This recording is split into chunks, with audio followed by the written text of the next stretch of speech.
الحمد لله وكفى والصلاة والسلام على سيد الرسل وخاتم الأنبياء وعلى آله وأصحابه الذين أوفوا عهدا الذين هم خلاصة العرب الأربع وخير الخلائق بعد الأنبياء. أما بعد فأعوذ بالله من الشيطان الرجيم. بسم الله الرحمن الرحيم. لقد كان لكم في رسول الله أسوة حسنة لمن كان يرجو الله واليوم الآخر وذكر الله كثيرا. قال النبي صلى الله عليه وسلم: إني عند الله مكتوب خاتم النبيين. صدق الله العظيم وصدق رسوله النبي الأمي الكريم، ونحن على ذلك لمن الشاهدين والشاكرين، والحمد لله رب العالمين.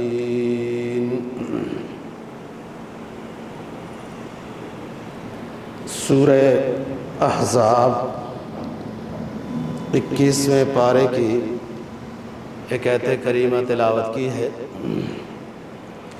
اور جناب نبی پاک صلی اللہ علیہ وسلم کا ایک فرمان تلاوت کیا ہے جس کو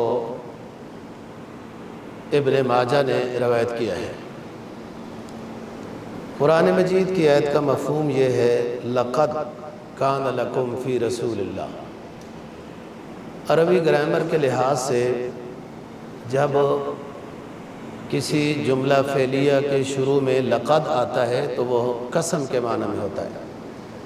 یہ مقصد اس کا ترجمہ یہ ہے، اللہ اپنی قسم اٹھا کے کہتے ہیں کہ تمہارے لیے بہترین نمونہ رسول پاک صلی اللہ علیہ وسلم ہے، اور اس نمونے سے فائدہ اٹھانے والے، اسوہ حسنہ سے فائدہ اٹھانے والے، لمن کان یرجو اللہ والیوم الآخر، جو اللہ تعالیٰ سے ملاقات کی امید رکھتا ہے، آخرت کے دن پر اس کا ایمان ہے، تو نبی پاک صلی اللہ علیہ وسلم کی سنت سے، آپ کے اسوہ حسنہ سے وہ فائدہ اٹھائے گا۔ وَذَكَرَ اللَّهَ كَثِيرًا، اور اس اسوہ حسنہ سے فائدہ اٹھانے کے بعد وہ بطور شکر کے خوب اللہ پاک کا ذکر کرے گا کہ اللہ تعالیٰ نے ہمیں آخری پیغمبر بہت خوبیوں والا عطا کیا ہے، اور ہمیں اللہ نے اپنی توفیق سے اس پیغمبر کی سنتوں پر عمل کرنے کی توفیق دی، تو اس لیے وہ امتی ذکر اللہ کثیرا، خوب اللہ تعالیٰ کا ذکر کرے گا، شکر ادا کرے گا۔ جناب نبی پاک صلی اللہ علیہ وسلم کے فرمان کا مفہوم یہ ہے، جس کو ایک حدیث کی کتاب ہے ابن ماجہ، اس نے روایت کیا ہے۔ آپ نے فرمایا کہ میرے نام کے ساتھ خاتم النبیین اللہ پاک نے اپنے عرش پر بھی لکھا ہوا ہے کہ میں آخری پیغمبر ہوں۔ ہم بات کر رہے تھے گزشتہ جمعوں میں کہ رسول پاک صلی اللہ علیہ وسلم آخری پیغمبر ہے، اس کے بعد کوئی پیغمبر، کوئی رسول نہیں آئے گا، اور اس پر قرآن مجید کی 100 کے لگ بھگ آیات ہیں جہاں مسئلہ ختم نبوت واضح ہوتا ہے، اور احادیث کا احاطہ ہی نہیں ہو سکتا، وہ سینکڑوں میں ہیں۔ اللہ تعالیٰ نے اپنا آخری پیغمبر بھیجا۔ اللہ تو سب کچھ جانتا ہے کہ بعد میں لوگ ایسے جھوٹے نبی ہوں گے، اس لیے یہ باتیں قرآن میں بھی اللہ نے بیان کر دی، اور رسول پاک صلی اللہ علیہ وسلم کی زبان مبارک سے احادیث کی صورت میں بھی بیان کرا دی، تاکہ بعد کے فتن کے دور میں جو لوگ اس طرح کے جھوٹے دعوے دار پیدا ہوں گے تو ان کا تعاقب ہو، اور ان کے بارے میں یہ دلائل بیان ہو تاکہ کوئی ایسا دعویٰ نہ کر سکے۔ اس آیت کریمہ میں بھی فرمایا گیا کہ اہل ایمان کے لیے اسوہ حسنہ ہے۔ نبی پاک صلی اللہ علیہ وسلم کی زندگی بطور نمونہ کے ہے، ہر پہلو میں، مطلب غربت ہے، امیری ہے، مکی دور ہے، مدنی دور ہے، جہاد کی زندگی ہے، غیر جہاد کی زندگی ہے، اور گھر کی زندگی ہے، بازار کے لحاظ سے ہے، آپ کے فرمان، یہ ساری چیزیں امت مسلمہ کے لیے اسوہ حسنہ ہے۔ اور اسی پیغمبر کے اسوہ حسنہ کو وہ اپناتے ہیں من کان یرجو اللہ، یہ اللہ تعالیٰ سے ملاقات کی امید رکھتے ہیں۔ اور حدیث میں آتا ہے کہ جو شخص اللہ تعالیٰ سے امید کا شوق رکھتا ہو، ملاقات کا شوق رکھتا ہو، اللہ تعالیٰ بھی ایسے بندے سے ملاقات کا شوق رکھتا ہے۔ تو ملاقات کا شوق وہی رکھے گا نا جس نے آخرت کی تیاری کی ہوگی۔ تو اسوہ حسنہ اللہ سے ملاقات تک کے لیے یہی ہے اسوہ حسنہ۔ اس کے بعد کوئی ایسا پیغمبر نہیں آئے گا، کوئی پیغمبر نہیں آئے گا جس کا اسوہ حسنہ آپ نے اختیار کرنا ہے۔ تو یہاں اس عید سے بھی مسئلہ ختم نبوت واضح ہوتا ہے کہ اب آخری پیغمبر آ گیا، اس کے سنت، اس کا اسوہ حسنہ قیامت تک کے لیے ہے، جو اللہ سے ملاقات کی امید رکھتے ہیں اور آخرت پر ان کا یقین ہے۔ جب اسوہ حسنہ سے امتی فائدہ اٹھائے گا تو پھر خوش ہو جائے گا کہ مجھے کیسا اچھا پیغمبر اللہ نے دیا، خاتم النبیین ہے، اور کتنی پیاری سنتیں ہیں۔ جب وہ عمل کرے گا نا جی، پھر خوش ہوگا، پھر اللہ کا شکر ادا کرے گا کہ الحمدللہ اللہ نے ہمیں اپنے فضل سے آخری پیغمبر کا امتی بنایا۔ دیکھو نا جی، اس میں تو ہمارا کوئی کمال نہیں ہے، کس ملک میں پیدا ہونا ہے، کس قوم سے پیدا ہونا ہے، اور کس پیغمبر کا امتی ہونا ہے، اس میں انسان کی تو بس کی بات نہیں ہے۔ اور آپ صلی اللہ علیہ وسلم کا امتی ہونے پر سابقہ انبیاء علیہ السلام نے بھی تمناؤں کا اظہار کیا ہے کہ کاش کہ ہم بھی اس آخری پیغمبر کے امتی ہوتے۔ تو بات یہ ہے، ایک مجلس میں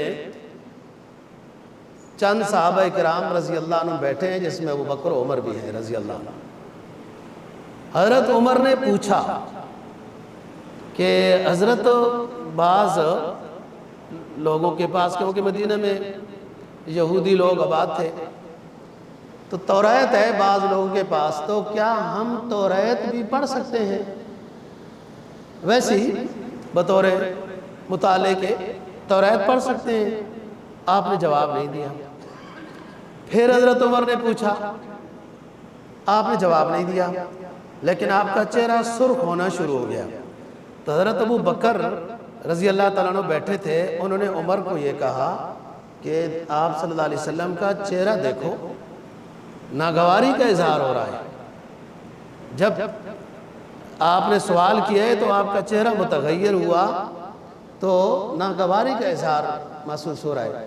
تو فوراً حضرت عمر سمجھ گئے، تو یہ جملہ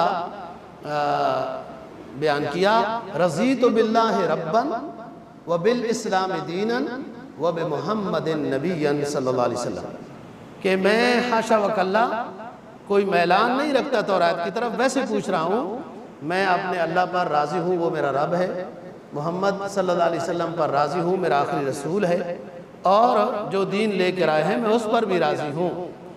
پھر آپ صلی اللہ علیہ وسلم نے فرمایا کہ دیکھو عمر، اگر اب کوئی بالفرض پیغمبر بھی دنیا میں آ جائے تو وہ بھی میری شریعت میں داخل ہوگا اور میرے اوپر ایمان لائے گا۔ تو اس لیے اس طرح کی خواہش شوق نہ ہو، اس میں ہمارے لیے بھی مسائل ہیں۔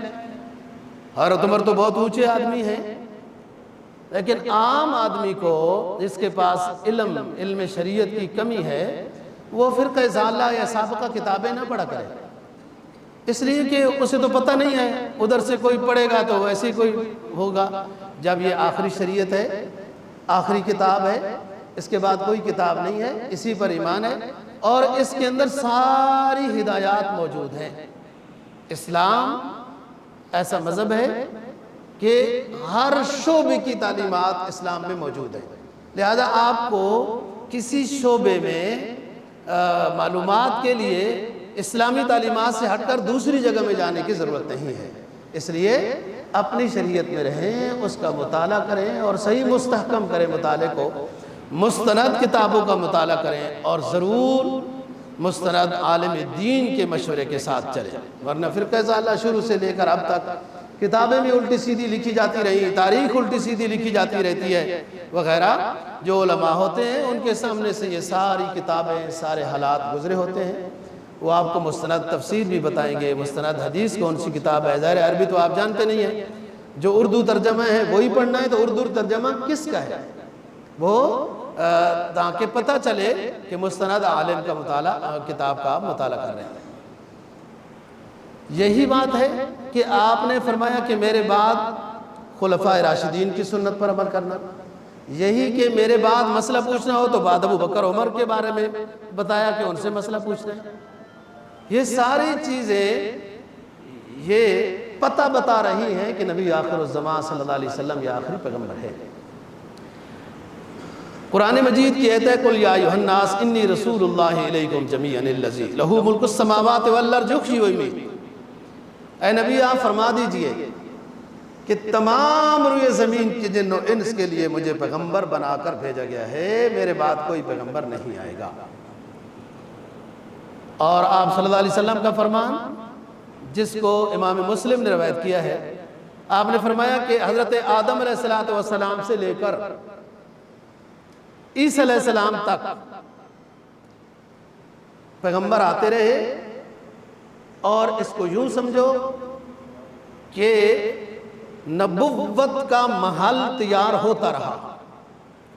آدم علیہ السلام سے لے کر عیسیٰ علیہ السلام تک نبوت کا محل تیار ہوتا رہا۔ اس محل میں ایک مخصوص اینٹ کی کمی تھی، ویسے وہ محل مکمل تھا، ایک اینٹ کی اس میں کمی تھی، اور وہ آخری اینٹ اللہ نے مجھے آخری پیغمبر بنا کر بھیجا ہے، وہ مکمل ہو گیا ہے۔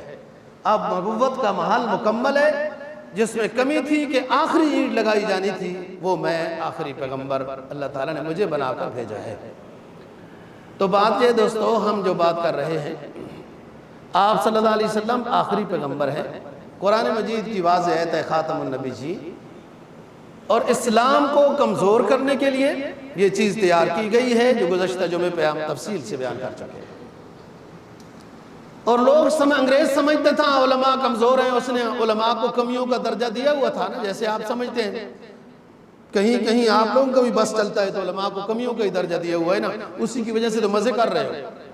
جس قوم میں اپنے امام کا احترام نہیں، اپنے استاد کا احترام نہیں، اپنے قائد کا احترام نہیں، وہ قوم کبھی کامیاب نہیں ہو سکتی۔ ایک اسلامی جماعت کے بڑے قائد ہیں، انہوں نے اپنی زمین بیچ کر گاڑی لی، چھوٹی سی گاڑی، آدھی پجارو آدھی لینڈ کروزر، تو اس کے اپنے ورکروں نے بات کرنا شروع کر دی، جناب دیکھو جناب گاڑیاں آ گئی ہیں۔ اپنے بندے، جب وہ شاگرد میں استاد کا احترام نہیں رہا، مقتدی میں اپنے امام کا احترام نہیں رہا، اور ورکروں میں اپنے قائد کا احترام نہیں رہا، تو پھر کیا صورتحال ہوگی؟ یہی صورتحال ہوگی کہ جب قیادت آپ عالم کی نہیں مان رہے، عالم کی بات کو نہیں مان رہے، تو پھر یہی صورتحال ہے۔ اور کمیوں کا درجہ انگریز نے دیا تھا تو بعد میں بھی وہی اصول چلا آ رہا ہے، کہیں کہیں ٹھیک ہوا۔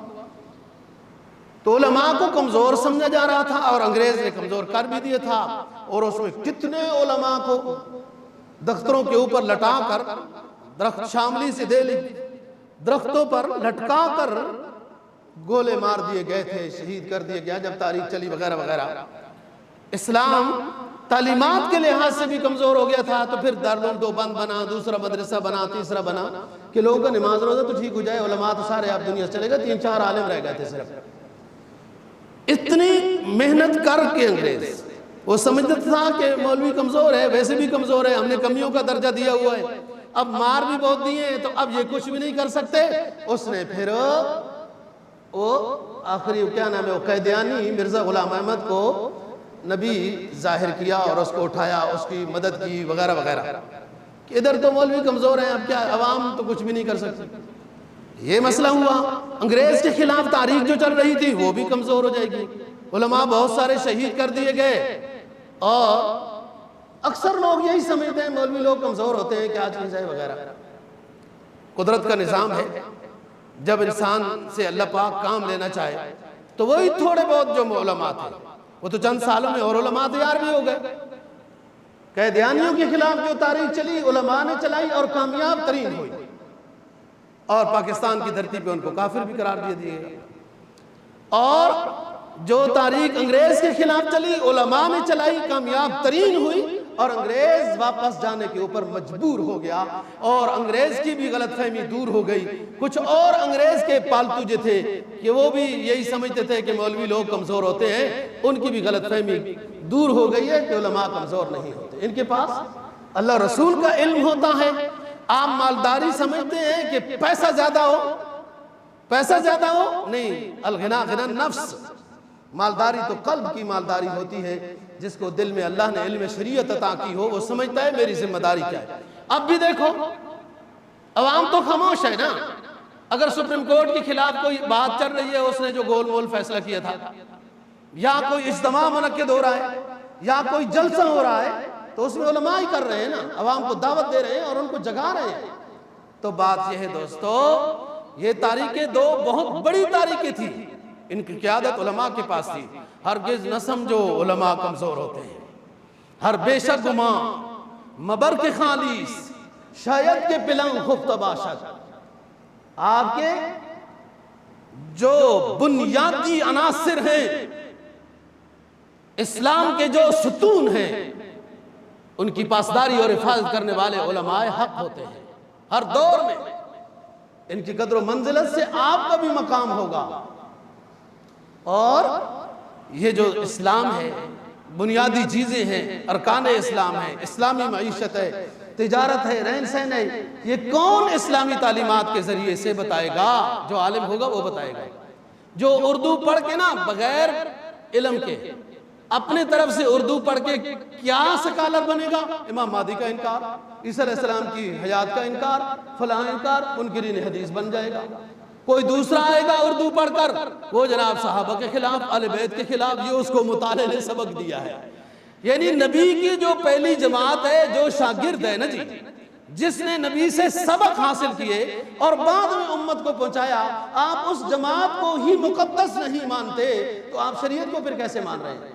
شریعت کی عمارت کو کھوکھلا کرنے کے لیے اہل بیت کی تحقیر، صحابہ اکرام رضی اللہ تعالیٰ عنہ کی تنقیص کی جاتی ہے۔ اصل بات یہ ہے کہ یہ کلمہ کفر ہے، جو کلمہ ایسا بولا جا رہا ہے کہ اسلام سے دور کیا جا رہا ہے۔ وہ بہترین جماعت جس کو حزب اللہ کہا گیا، وہ بہترین جماعت جس کے بارے میں اللہ نے فرمایا کہ ہم نے نبی کے صحابہ کا امتحان لیا اور ہم نے ان کو امتحان میں کامیاب پایا، وہ جماعت جس کا امتحان اللہ لے اور اللہ بار بار قرآن میں رضی اللہ عنہ کہے، جو نبی کی شاگرد جماعت ہے، یہ اسلامی سکالر دین کی خدمت کر رہے ہیں۔ نبی کی پہلی جماعت جو شاگرد ہے اس کے خلاف جو ہے حضرت سرائی ہوتی ہے۔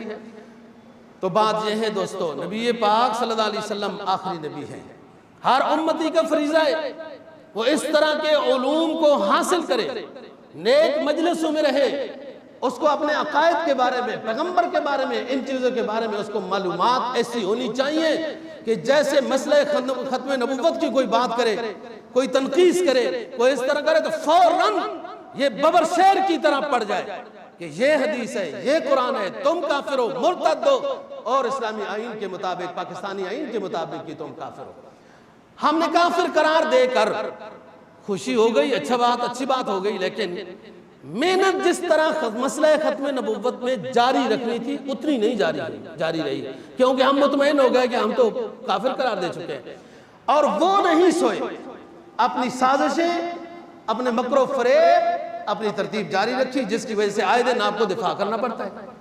آگے پیچھے ہر جگہ میں انہوں نے اپنے رجال کار پہنچائے، وہ محنت جاری رہی، اور ہم جو ہے مستغنی لوگ ہیں، بس ایک دفعہ کافر قرار دے دیا گیا تو بس مسئلہ نہیں۔ اس مسئلے پر مسلسل علماء بھی محنت کرتے رہے، عوام بھی اس پر مطالعہ کرے، محنت کرتی رہے۔ مسئلہ ختم نبوت ایک اہم مسئلہ ہے، ایک بنیادی ایمانی مسئلہ ہے، اور ذرا سی کوئی بات ہو، کوئی لچک کی بات نہیں، یہ پڑوسی ہیں، کہیں ہیں، فلان ہے، افسر ہے، کوئی مربت کی اجازت نہیں۔ بیمار ہو جائے بیمار پرسی، قیدیانی مرتد ہے، مرتد کے ساتھ کوئی تعامل نہیں ہوتا۔ کافر جو اپنے آپ کو اقلیت مانے تو پھر اس کے بعد کافروں والے معاملات ہوتے ہیں، ذمہ ہے وہ، پھر ان کے ساتھ نرم رویہ یا فلاں ہوتا ہے۔ یہ مرتد ہے، مسئلہ ختم نبوت کا منکر ہے، اس کے گھر سے کھانا ہے جائز نہیں، دعا سلام رشتہ داریوں میں آگے پیچھے جانا جائز نہیں، نکاح جائز نہیں، اور کسی طرح بھی تعلق دوستی جائز نہیں ہے۔ جو ایسا کرے گا گناہ گار ہوگا۔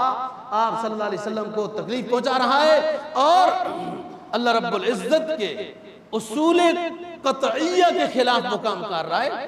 مربت جہاں ہے اپنے رشتہ داروں میں کرو نا، مربت جہاں اور کافر ہیں اور اپنے آپ کو وہ کافر سمجھتے ہیں غیر مسلم، ان کے ساتھ آپ کا جو لازمی ایک انسانی خدمت کے لحاظ سے جو ہو سکتا ہے ٹھیک ہے، ان کے ساتھ کسی قسم کا کوئی تعلق جائز نہیں ہے قیدیانیوں کے خلاف۔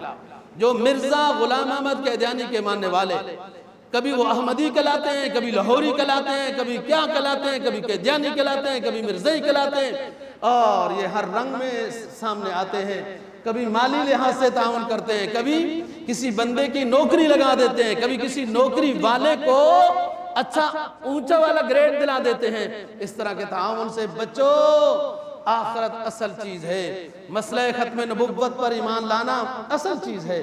تو فرمایا یہ عمارت آدم علیہ السلام سے نبوت کی عمارت بنتی چلی آ رہی تھی، وہ محل تیار ہو رہا تھا، ایک اینٹ رہ گئی تھی، وہ آخری اینٹ میں بن کر آیا ہوں، لہذا میرے بعد کوئی نبی نہیں ہوگا۔ ایک حدیث میں جناب نبی پاک صلی اللہ علیہ وسلم کا فرمان ہے، فرمایا لا تقوم الساعة حتى يبعث الدجالون كذابون كلهم يزعم أنه نبي وَأَنَا خَاتَمُ النَّبِيِّينَ لَا نَبِيَّ بَعْدِي۔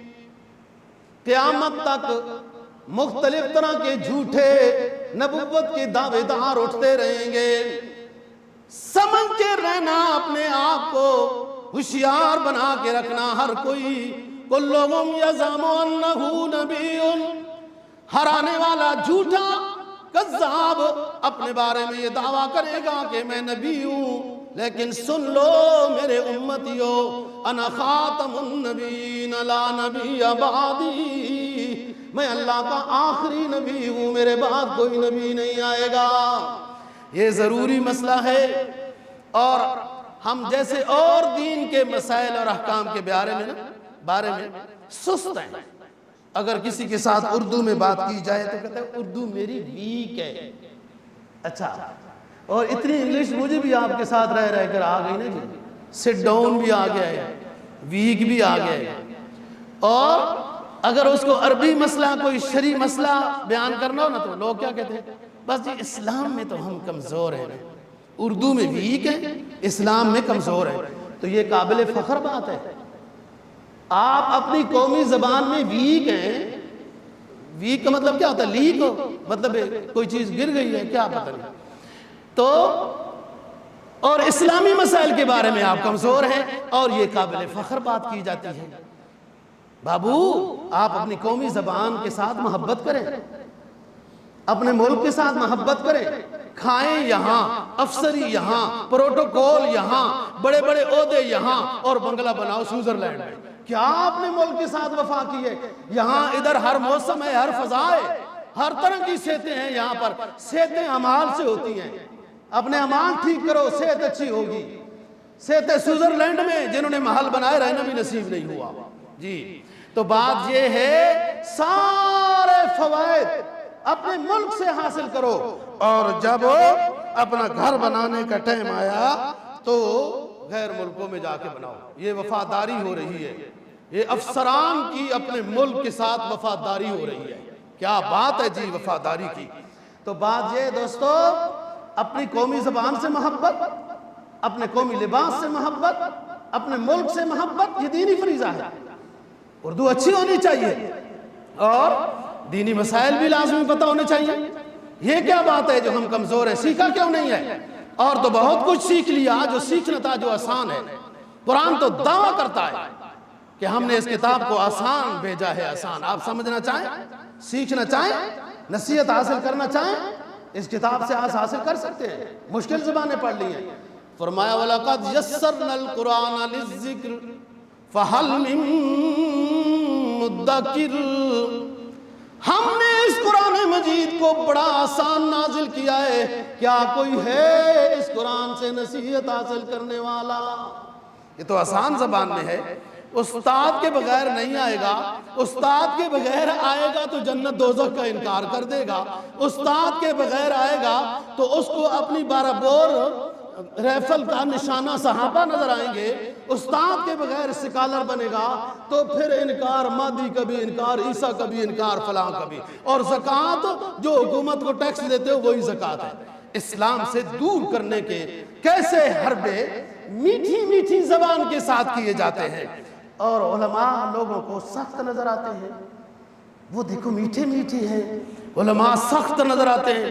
او بابو، علماء کے سینے میں قرآن حدیث ہوتا ہے، اس کا ایک قدرتی روب ہوتا ہے، علماء سخت نہیں ہوتے، کبھی قریب تو آ کے دیکھو۔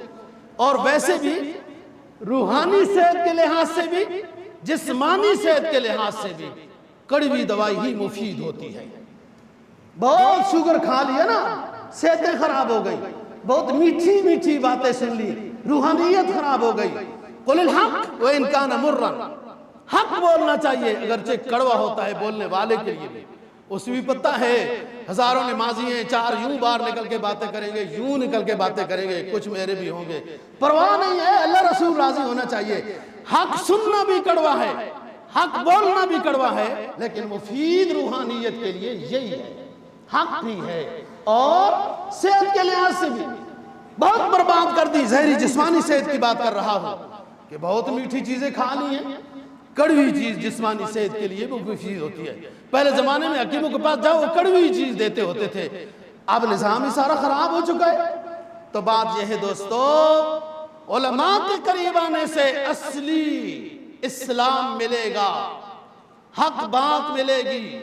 مولوی صاحب کو پتہ ہوتا ہے کہ میں حق بات بولوں گا، بعض مقتدی پریشان ناراض ہوں گے اور ہو سکتا ہے چندہ بھی نہیں دیں گے، لیکن یہ مولوی سمجھتا ہے کہ کوئی بات نہیں ہے، جس کے لیے بات ہو رہی ہے وہ راضی ہو جائے۔ ہمیشہ یاد رکھو، جو آپ کے زخم کے اوپر پٹی لگا رہا ہے، مرہم لگا رہا ہے، زخم جو ہے اس پر، وہ ہوتا ہے عالم دین۔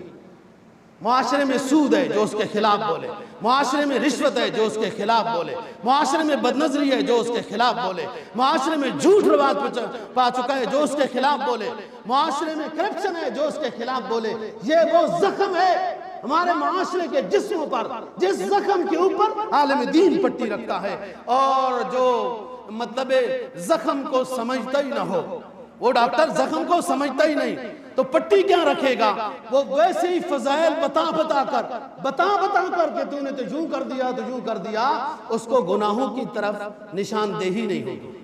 جب نشاندہی نہیں ہوگی کہ یہ معاشرے میں خرابیاں ہیں، میرے جسم میں خرابیاں ہیں، میرے گھر میں خرابیاں ہیں، میری مارکیٹ میں خرابیاں ہیں، اس پر کون بتائے گا؟ علماء حق بتائیں گے۔ اس سے کوئی لا یخافون لومۃ لائم، قرآن نے ایسے بندوں کی تعریف کی ہے کہ یہ کسی ملامت کرنے والے سے ڈرتے نہیں ہیں، اور نہ انہیں کوئی لالچ ہے۔ جو قدرت کا نظام ہے وہ پرندوں کو بھیجتا ہے، ان کے لیے کھانا وہ بھیجتا ہے، اور بعض پرندے ایسے ہیں پورے 12 مہینے صرف فروٹ کھاتے ہیں، قدرت نے ان کی غذا یہی بنائی ہے اور ان کو 12 مہینے فروٹ ملتے ہیں۔ تو انسان جو اشرف المخلوق ہے، جو قال اللہ و قال رسول کا درس دے، اس کی بھی اللہ ضروریات پوری کرتا ہے۔ حدیث میں آتا ہے نا، ایک عالم دین ہے، اللہ ہمیں ایسا عالم بنائے، ایک حافظ قرآن ہے جو ہر وقت سبق پڑھاتا رہتا ہے، پڑھتا رہتا ہے، عالم دین ہے، مسئلے بتاتا رہتا ہے، لوگوں کو سبق سکھاتا رہتا ہے، اپنے لیے دعائیں کرنے کا اس کو اتنا زیادہ موقع ہی نہیں ملتا۔ اللہ پاک فرماتے ہیں ہم اس کے لیے ضروریات کے لیے کافی ہو جاتے ہیں، کام ہمارا کر رہا ہے وہ، اس لیے ہم اس کی ضروریات کے لیے کافی ہو جاتے ہیں۔ آخرت میں یعنی ہر جگہ زندگی کے ہر زاویے میں مسئلہ ختم نبوت واضح کرنا ہے، واضح ہوتا ہے۔ آخرت میں جب انسان کو قبر میں ڈالا جاتا ہے اور حدیث میں آتا ہے کہ تھوڑا بیٹھو، مٹی ڈال دی نا، دعا کر دی، تھوڑا بیٹھو، کوئی سورت پڑھو، کوئی سبق پڑھو، استغفار کرو، ابھی اس سے سوال و جواب شروع ہو جائے گا، تو آپ کے قرآن مجید کی تلاوت سے، ذکر و اذکار سے، استغفار سے جو ابھی جس کو دفن کیا ہے اس کو فائدہ ہوگا۔ فوراً منکر نکیر سوال و جواب کرنے کے لیے آ جاتے ہیں، بٹھا دیتے ہیں، اور وہ پھر سوالوں کا، وہ من ربوں کا من دینوں کا، وہ سوال کرتا ہے، یہ جواب دیتا جاتا ہے، کہتا ہے ربی اللہ، وہ پوچھتے ہیں من ربو کہاں، یہ کہتا ہے ربی اللہ، ما دینوں کا دینی الاسلام، ان الدین عند اللہ الاسلام۔ پھر پوچھتا ہے بتا تیرا پیغمبر کیا ہے، کون ہے؟ بعض حدیث میں آتا ہے جب یہ یوں دیکھے گا اسے کوئی ہستی نورانی نظر آئے گی، فرشتے سوال کریں گے کیا رائے ہے، یہ اس ہستی کے بارے میں تمہاری کیا رائے ہے؟ وہ کہے گا نبی محمد صلی اللہ علیہ وسلم، اور ساتھ یہ بندہ کہے گا وَهُوَ خَاتَمُ النَّبِيِّينَ، میرا پیغمبر جس کا علم نامی محمد الرسول اللہ ہے، اللہ کا وہ آخری نبی بھی ہے۔ اور وہ فرشتے کہیں گے فَيَقُولُونَ لَهُ، وہ جس کو ابھی اٹھایا سوال و جواب کر رہے ہیں فرشتے، اس کو کہیں گے، اس کے بارے میں کہیں گے قَدْ صَدَقْتَ، تو نے سارے سوالوں کا جواب صحیح دیا، تیرا رب اللہ ہی ہے، تیرا دین اسلام ہی ہے، تیرا پیغمبر محمد ہی ہے، اور وہ آخری نبی ہے، تو نے ٹھیک کہا ہے، صدقتا۔ جب صدقتا فرشتے اس بندے کے سوالوں کے جواب پر تائید کرتے ہوئے فرشتے یہ کہیں گے صدقتا، ادھر حکم ہوگا روضۃ من ریاض الجنہ، جنت کی کھڑکی اس بندے کے لیے کھول دو، اور قبر روضۃ من ریاض الجنہ، قبر روضۃ من ریاض الجنہ ہے، وہ تب بنے گی جب یہ عقائد صحیح ہوں گے، ترتیب صحیح ہوگی، سوال و جواب وہاں کیسے ٹھیک ہوں گے۔ ایسے تو نہیں، بندے تو بڑے ہوشیار ہیں، بڑے ذہین ہیں، بڑے دانشور ہیں جناب، کئی زبانیں آتی ہیں، یہ تو اتنے آسان سوال ہیں جی، من ربوں کا، من دینوں کا، من نبیوں کا، یہ کون سا مشکل سوال ہے؟ سوچ میں آ سکتی ہے نا بات؟ نہیں بابو، جس کی زندگی صحیح گزری ہوگی، اکثر حصہ شریعت کے مطابق ہوگا، اس کا ایمان قوی ہوگا نا، تو سوالوں کے جواب میں وہ ڈرے گا نہیں، ورنہ بہت سے لوگ ڈر جائیں گے، حواس باختہ ہو جائیں گے، حدیث میں آتا ہے ہاں ہاں کریں گے، ہاں ہاں۔ تو آخرت کی تیاری وہ شروع ہوتی ہے عقائد سے، اللہ پر ایمان، نبیوں پر ایمان، کتابوں پر ایمان، فرشتوں پر ایمان، آخرت پر ایمان، جنت دوزخ پر ایمان، اور اپنے پیغمبر پر ایمان، اس طرح کہ وہ اللہ کا آخری پیغمبر ہے، خاتم النبیین ہے، اس کے بعد کوئی نبی نہیں، یہ ایمان۔ ایک بزرگ نے بڑی اونچی بات کہہ دی، ہم سب کے لیے ہے، میری تقریر سب سے پہلے میرے لیے ہوتی ہے، اچھا لہذا آپ کو باہر جا کر وہ کرنے کی ضرورت ہی نہیں ہے۔ ہاں یہ ہے کہ آپ کا مجھے نہیں پتا، میں تو مطلق باتیں کرتا ہوں۔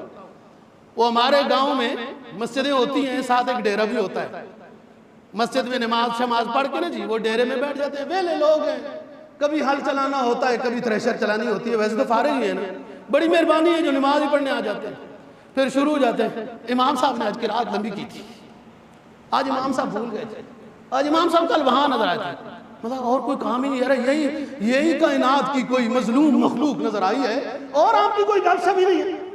اچھا باہر نکلتے ہیں نا لوگ غیبت کرتے ہیں وغیرہ، وہ تو خیر ہے، اچھا کام ہے، مولوی صاحب کا فائدہ ہی ہے نا، غیبت کوئی کرے ثواب ملتا ہے، میں ایک مطلق بات کر رہا ہوں، ایسا نہیں کرنا چاہیے۔ تو سب سے تقریر جو ہماری ہے وہ سب سے پہلے ہم مخاطب ہیں، کوئی بے نیاز نہیں ہے۔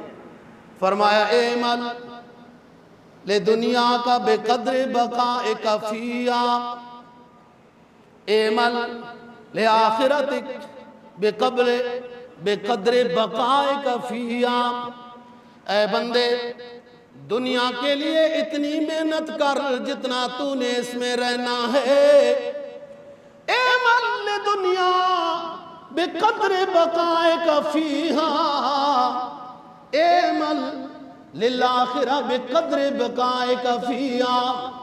اے بندے دنیا کے لیے اتنی محنت کر جتنا تو نے دنیا میں رہنا ہے، اور آخرت کے لیے پھر اتنی محنت کر جتنا تو نے آخرت میں رہنا ہے۔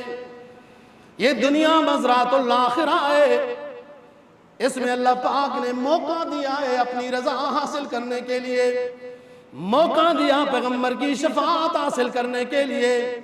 اپنی دنیا بھی بن جائے گی دوستو جب آخرت بناؤ گے، دنیا بناؤ گے، دنیا بنے یا نہ بنے آخرت نہیں بنے گی، اور جب آخرت بناؤ گے آخرت بھی بنے گی، دنیا بھی بن جائے گی۔ وہ بنی نا، حضرات صحابہ رضی اللہ تعالیٰ عنہ نے آخرت بنائی، پھر افریقہ کے جنگلوں میں درندے بات مانتے ہوئے نظر آتے ہیں، خط لکھے تو دریا مانتے ہوئے نظر آتے ہیں، آنکھ کو آرڈر دے تو وہ غلامی کرتی ہوئی نظر آتی ہے، دریاؤں کو کہیں راستہ دے دو۔ سعد بن ابی وقاص اور حضرت سلمان فارسی رضی اللہ عنہ جا رہے ہیں، دونوں گھوڑے پر سوار ہیں، بحرین جانا چاہتے ہیں، دجلہ بڑا چوڑا ہو کر بہ رہا ہے، باتیں اور مشورے بھی دونوں صحابہ کے جاری ہیں، اور ساتھ جو آبی کر دی ہو دریا، ہم محمد کے غلام ہیں، ہمارے لیے روڈ بن جا، ہم پار جانا چاہتے ہیں اسلام کے دشمنوں کے تعاقب کے لیے، دریا ایسا روڈ بنا، دریا ایسا روڈ بنا کہ گھوڑوں کے کھر تک نہیں جھیلے ہوئے۔ یہ غلامی تھی نا، انہوں نے آخرت کی تیاری کی، قدرت نے دنیا بھی دی، او زندگی بھر نہیں صدیوں بھر کیسر و کسریٰ نے جو اپنے ایوانوں کو سجایا تھا، ہے جی، بڑے سونے اور چاندی کے گھوڑے، ان کے مجسمے بڑے بڑے سٹیج پر رکھے تھے، وہ سارے سونے اور چاندی کے ڈھیر غلامان محمد کے پاس آ گئے۔ آخرت کی تیاری اور فکر ہو دنیا بھی ملتی ہے۔ ہم دنیا بنا رہے ہیں اللہ اور رسول کے دشمنوں سے بھیک مانگ کر، کبھی ایسا نہیں ہوگا کہ ہماری دنیا بن جائے، اور آزما لو اور قرضے لو۔ وہ IMF یا FMI کیا ہے، وہ مجھے تو اتنے ہی ویک والی انگلش اور سٹ ڈاؤن والی ابھی تک یاد ہے۔ وہ جو IMF ہے یا کیا چیز ہے، اس کے ساتھ ہماری چھوٹی سی میٹنگ ہو جائے، دوسرے دن ساری خبریں، ساری میٹنگ، سارا خوشی سے سمائے نہیں، کیا بات ہے جی، جبکہ ہم قوم کو اپنا اور غلام بنا رہے ہیں، قرضوں میں پھنسا رہے ہیں۔ تو مسئلہ ہے دوستو ختم نبوت، رسول پاک صلی اللہ علیہ وسلم کے بارے میں یہ عقیدہ رکھنا، اس کے لیے معلومات رکھنا، یہ ضروری چیز ہے، اس میں کمزوری اور نقص برداشت نہیں ہے، اور اتنا علم بھی ہو۔ ماشاءاللہ اس پر کتابیں لکھی گئی ہیں، آپ کتابوں کا مطالعہ کریں۔ نبی پاک صلی اللہ علیہ وسلم کے ساتھ یہ محبت و عقیدت کا معیاری حصہ ہے، صرف نعرہ لگا لینا، جھنڈیاں لگا لینا، کھانے خوب پکا لینا اور خود ہی کھا جانا، یہ محبت ہے، ٹھیک ہے، بعض رات نے یہ اگر اس کو کیے تو اچھی بات ہے، خوب کرو، لیکن محبت کا معیاری جز ہے آپ صلی اللہ علیہ وسلم کا ناموس کی دفاع کرنا، اور مسئلہ ختم نبوت کے بارے میں جو شکوک و شبہات لوگوں کے اندر ڈالتے ہیں، ان کے بارے میں معلومات رکھ کے ان کا جواب دینا، دفاع کرنا، دلیل رکھنا، یہ تحفظ ہے مسئلہ ختم نبوت، یہ تحفظ ہے ناموس رسالت، یہ تحفظ ہے ناموس صحابہ، یہ تحفظ ہے قرآن کا، اہل بیت کا وغیرہ۔ اسلامی ملک میں اسلامی لوگ کہ جو ہر جگہ میں معلومات ہے، ہر جگہ میں معلومات ہے، اور حاصل نہیں کر رہے آپ لوگ معلومات، اور اس سے فائدہ نہیں اٹھا رہے، جس میں آگے جا کے ڈگمگانے کا خطرہ ہے۔ آؤ، اللہ پاک نے تمام روحوں کو جمع کیا، ایک تو عوام کی روحیں ہیں، ایک اللہ نے پیغمبروں کی روحوں کو جمع کیا، اور ان پیغمبروں کی روحوں سے اللہ تعالیٰ نے خطاب کیا، سارے پیغمبروں کو حکم دیا کہ یہ میں سب سے آخر میں اپنا آخری پیغمبر صلی اللہ علیہ وسلم بھیج رہا ہوں، تم سارے اس پر ایمان لاؤ، تم سارے وعدہ کرو کہ اس کی مدد و نصرت کرو گے۔ اپنے اپنے دور میں جب تم کو میں پیغمبر بنا کر بھیجوں گا تو آخری پیغمبر کا تعارف کراتے ہوئے آنا۔ کیا تم اقرار کرتے ہو؟ یہ کام کرو گے؟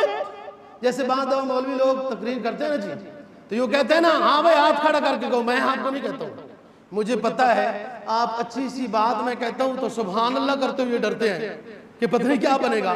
میں اگر آپ سے ہاتھ کھڑا ہو کر کسی کی تعریف کراؤں تو پتہ نہیں بابو کو کیا بن جائے گا۔ تو بات یہ ہے دوستو، اللہ پاک نے پیغمبروں سے معاہدہ لیا، تم سب کو اپنے اپنے دور میں پیغمبر بنا کے بھیجوں گا، لیکن آخر میں اپنا حبیب بھیجوں گا۔ یہ دیکھو سارے پیغمبروں پر حکم ہے، اس آخری پیغمبر پر ایمان لاؤ اور وعدہ کرو کہ تم اس کی مدد کرو گے۔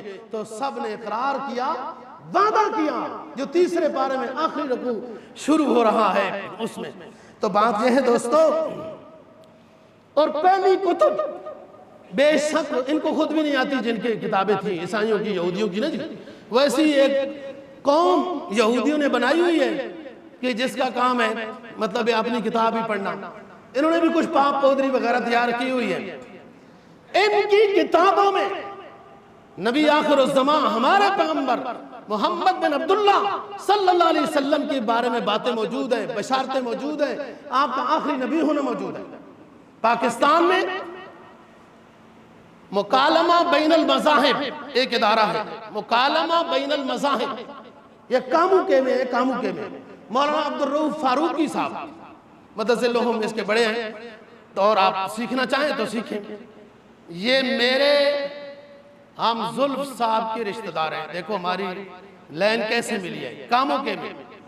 اور جو ڈاکٹر ذاکر ناصر ناگ صاحب ہیں، اللہ تعالیٰ ان کی صحت علم میں اور اضافہ کرے، کہ مسئلہ یہ ہے کہ اہل حدیث یا رفع یدین اس کی وجہ سے بے بساطی کا شکار ہو جائے کہ نہیں جی وہ رفع یدین کرتا ہے۔ جس بات جو بات کر رہے ہیں، ہندوؤں کی کتابوں سے ہندوؤں کی بات، عیسائیوں کی کتاب سے عیسائیوں کی بات، یہودیوں کی کتاب سے یہودیوں کی بات، کہ نبی آخر الزمان صلی اللہ علیہ وسلم کے بارے میں تمہاری کتابوں میں موجود ہے۔ اللہ وحدہ لا شریک ذات ہے، وہ تمہاری کتابوں میں موجود ہے۔ تو بات یہ ہے دوستو، پہلے پیغمبروں کی جس بندے میں جو خوبی ہو اس خوبی کو ماننا، یہ وسیع و ظرفی ہونے کی دلیل ہے۔ اب میاں صاحب نے موٹر وے بنائے، روڈ بنائے، میں تو یقین کرو جب بھی جاتا ہوں نا جی تو دعا ہی کرتا ہوں کسی کو، کوئی میرے ساتھ ایسے ہی بیٹھے ہوتے ہیں جو دوسرے جراثیم والے ہوتے ہیں، لیکن ہم تو دعا کرتے ہیں، وہ دل چاہتا ہے دعا کرنا۔ پہلے جب اپنے گاؤں توت نکا جانا ہوتا تھا نا جی، رات کو مشورہ ہوتا تھا تو اسی وقت ہی بخار شروع ہو جاتا تھا، ایسے روڈ تھے۔ اب پونے گھنٹے میں پہنچ جاتے ہیں۔ تو جس بندے میں جو خوبی ہے وہ تو وسیع و ظرفی ہے نا جی۔ اور جس بندے نے ہسپتال بنایا، اللہ کرے اس میں مفت علاج ہو۔ میں نے تو جس کا بھی سنا ہے قصہ، وہ کہتے ہیں مفت کوئی نہیں، ہمیں تو واپس کر دیا، شوکت خانم سے واپس کر دیا۔ اللہ کرے مفت ہو، تو جس نے جو خوبی ہے اس کو ماننا چاہیے، اللہ اور ترقی نصیب فرمائے۔ ہم یہ ہیں کہ ہم جس کے معتقد ہوتے ہیں بس اسی کے سب کچھ ہیں، دوسروں نے اگر بہت کچھ بھی کر لیا تو کچھ بھی نہیں ہے، یہ غلط بات ہے۔ ڈاکٹر صاحب کی یہ خوبیاں، وہ مذاہب کے لحاظ سے اتنا علم رکھتے ہیں اور ماشاءاللہ ذہانت بھی ہے۔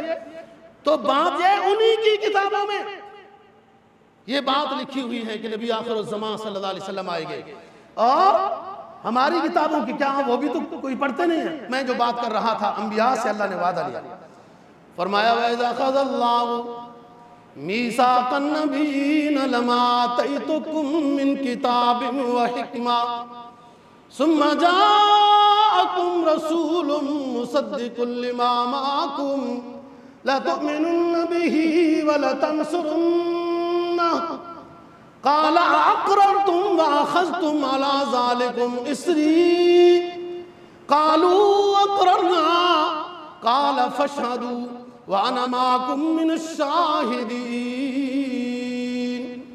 اللہ پاک نے عالم ارواح میں سب انبیاء کی روحیں جمع کی اور اپنے آخری حبیب کا تعارف کرایا، سیرت النبی کانفرنس منعقد کی۔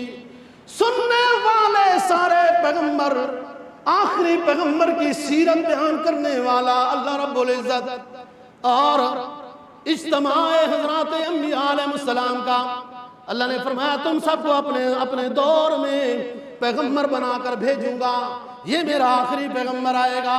اس پر آج عالم ارواح میں ایمان کا بھی اعلان کرو اور مدد و نصرت کا بھی اعلان کرو۔ قال اقررتم، اللہ نے پیغمبروں کی روحوں کو خطاب کر کے فرمایا کیا تم اقرار کرتے ہو؟ کیا میرے ساتھ معاہدہ کرتے ہو؟ قالوا اقررنا، انبیاء علیہ السلام بولے ہم اقرار کرتے ہیں، ایمان بھی لائیں گے، مدد بھی کریں گے۔ یہ میرا اور آخری پیغمبر، میرا اور آپ کا یہ آخری پیغمبر صلی اللہ علیہ وسلم ہے۔ فرمایا محمد وہ گم گشتہ قوموں کا ہادی، وہ عالم میں علم و عمل کا منادی، وہ پیغمبر اعظم و خود اعتمادی، شریعت ہے جس کی بہت سیدھی سادی، نہ دنیا پرستی نہ رحمانیت ہے، معیشت بدامہ کی روحانیت ہے۔ رہبانیت کا تصور اسلام نہیں دیتا۔